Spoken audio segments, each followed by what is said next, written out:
Hi friends, ఈరోజు దొండకాయ పకోడీ ఎలా చేయాలో చూద్దాం. ముందుగా కావాల్సిన శనగపిండి ఒక 2 టేబుల్ స్పూన్లు, బియ్యపు పిండి 1 టేబుల్ స్పూను తీసుకోవాలి. అలాగే కార్న్ఫ్లవర్ ఒక 2 స్పూన్స్ తీసుకోవాలి.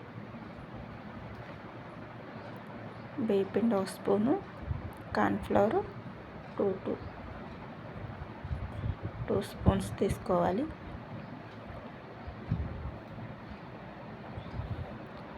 ఇలా పిండి వేసుకున్న తర్వాతగా మొత్తం కలుపుకొని దాంట్లోకి సరిపడా సాల్ట్ తీసుకోవాలి. 1 స్పూన్ సాల్ట్, మన టేస్ట్ సరిపడా సాల్ట్. అలాగనే 1 టేబుల్ స్పూను కారం తీసుకోవాలి. మనకి రుచికి సరిపడా కారం, కొంచెం జీలకర్ర తీసుకొని ఈ అన్నిటిని బాగా కలిసేటట్టు కలుపుకోవాలి. ఇలా మొత్తం కలిసేటట్టు కలుపుకొని దొండకాయలు సన్నగా చీల్చుకోవాలి. ఇలా కట్ చేసి పెట్టుకోవాలి. అట్లా దొండకాయలను కట్ చేసి పెట్టుకున్నాక ఇప్పుడు ఆ దొండకాయ ముక్కలను మనం మొత్తం కలిపిన పిండిలో వేసుకోవాలి. ఇలా మొత్తం దొండకాయలు వేసుకొని మొత్తం పిండికి దొండకాయ ముక్కలు పట్టే వరకు బాగా కలుపుకోవాలి. ఆ పౌడర్ ముక్కలన్నిటికి పట్టే వరకు బాగా కలుపుకోవాలి. అలా మొత్తం ముక్కలకి పట్టేటట్టు కలుపుకోవాలి. ఇప్పుడు కొంచెం కొంచెం వాటర్ పోసుకుంటూ మనం పకోడీ పిండిలాగా పకోడీకి కొంచెం లూజుగా కలుపుతాము. ఇట్లా కొంచెం గట్టిగా కలుపుకోవాలి. ఇలా కలుపుకున్నాక తర్వాత కళాయిలో నూనె పెట్టుకొని డీప్ ఫ్రైకి నూనె బాగా వేడి చేసుకోవాలి. నూనె వేడి అయిన తర్వాతకి గ్యాస్ సిమ్లో పెట్టుకొని ఇట్లా పకోడీలాగా ఇలా చిన్న చిన్నగా వేసుకోవాలి.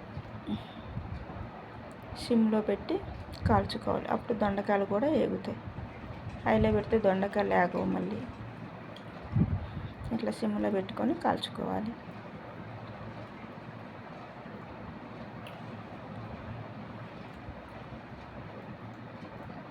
అలా పకోడీలు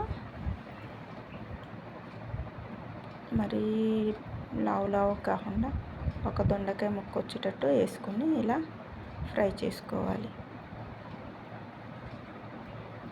నేను ఇందులో ఏ కలర్ వేయలేదు. మీకు నచ్చితే కలర్ ఏదన్నా వేసుకోండి. ఇట్లా పకోడీలు, దొండకాయ పకోడీ స్నాక్స్ లాగా బాగానే ఉంటుంది. పప్పులోకి, చారులోకి, అట్లా దేంట్లోకైనా బాగుంటుంది. ఎప్పుడు ఉల్లిపాయ పకోడీలో కాకుండా ఇలా దొండకాయ పకోడీ కూడా ట్రై చేయండి. టేస్ట్ చాలా బాగుంటుంది. ఇలా వేయించుకోవాలి. కొంచెం గోల్డెన్ కలర్ వరకు వచ్చే వరకు ఫ్రై చేసుకోవాలి.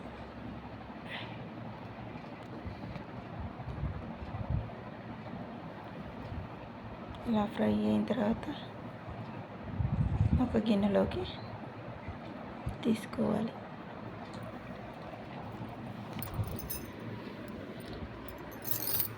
ఇలా మొత్తం దొండకాయలను ఇట్లానే కొంచెం కొంచెం వేసుకుంటూ పకోడీలాగా వేయించుకోవాలి.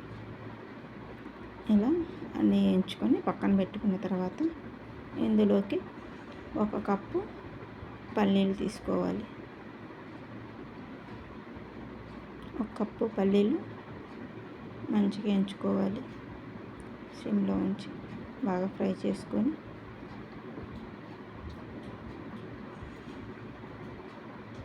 ఇలా నూనెలో పల్లీలను కూడా ఇలా ఫ్రై చేసుకోవాలి.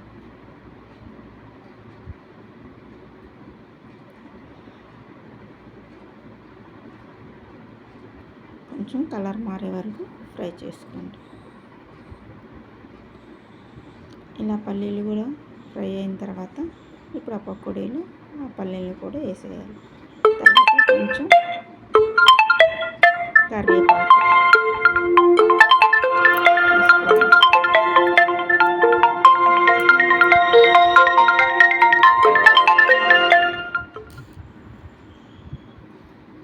అంతే, వేడి వేడి పకోడీ రెడీ.